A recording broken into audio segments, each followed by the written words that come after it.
এক যুবতী নাম তার সায়রা শত মডেলিং এর অফার পেয়েছে, তবে তার মনের ভেতর কিছুদিন ধরে অদ্ভুত ঘুমের সমস্যায় ভুগছে। রাতে ঘুমালেই দেখে সে একটা আয়নার সামনে দাঁড়িয়ে। রাত ৩টায় ঘুম থেকে চমকে উঠে সে, তার ঘরের আয়নায় হালকা কুয়াশার মতো কিছু লেখা ভেসে আছে, তুমি যা করছো সব দেখা হচ্ছে। সে আতকে উঠে আয়না মুছে দেখে কিছুই নেই, ভাবে হয়তো মানসিক চাপ। পরদিন আবার আয়নার সামনে দাঁড়ায়, এবার দেখে তার প্রতিচ্ছবি ঠিক তার মতোই, কিন্তু সেটা চোখে তাকিয়ে বলছে, তুমি নামাজ ছাড়লে আমি আর তুমি এক হব না, তখন আমি তোমার জায়গায় দাঁড়াবো। সায়া ভয় পায়, পেছনে তাকায়, কেউ নেই। আয়নার সামনে রাখা কসমেটিক্স গুলোর মাঝে একটা কোরআনের আয়াতের কার্ড পড়ে আছে, যেটা সে কোনো এক মেলাতে পেয়েছিল। আল্লাহ সবকিছু দেখেন, এমনকি অন্তরের কথাও। সূরা হুজুরাত আয়াত 18। সায়রা ভয় পেয়ে একজন পরিচিত হুজুরের কাছে যায়, যিনি প্রযুক্তি সচেতন এবং পরনে তার পাঞ্জাবিতে লেখা AI ইসলামিক 2.0। হুজুর আয়নার কথা শুনে চুপচাপ হন, তারপর বলেন, তুমি জানো আয়নাও একটা রেকর্ডিং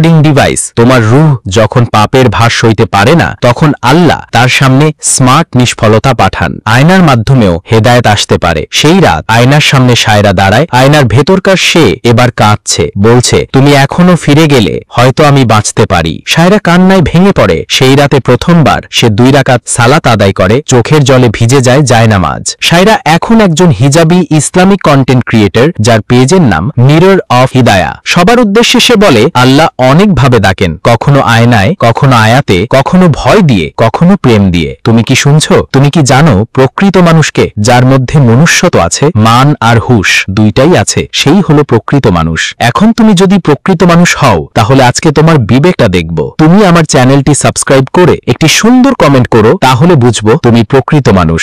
ধন্যবাদ, ভালো থাকবেন, সুস্থ থাকবেন।